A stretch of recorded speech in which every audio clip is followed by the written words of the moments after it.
naho ndabahaye ubufindo bugoye hariho ibyoroshe. Igihe navuga yuko jewe ntazofashigikiye abarongorana basangiye ibitsina, muribuka ko isi yose yaciye yirukako amaradiyo yose yo kw'isi. Naciyemo umuvedete, naciyemo umusani kabisa, umusitari. Iradiyo zose z'iburaya zavuga jewe gusa nizo muri Amerika.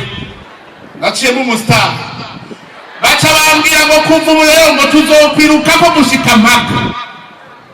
Jewe nkababwira nti nari narondeye ingene nzohamwa azir'ijambo ry'Imana none ndabirose. None siko vyanditse. Yesu yavuze ati muzoba muhiriwe nibabahama kubw'izina ryanje, nanje ninahamwa kuko mvuze n'amabwiriza y'Imana tuyakurikiza. Ndavyemeye.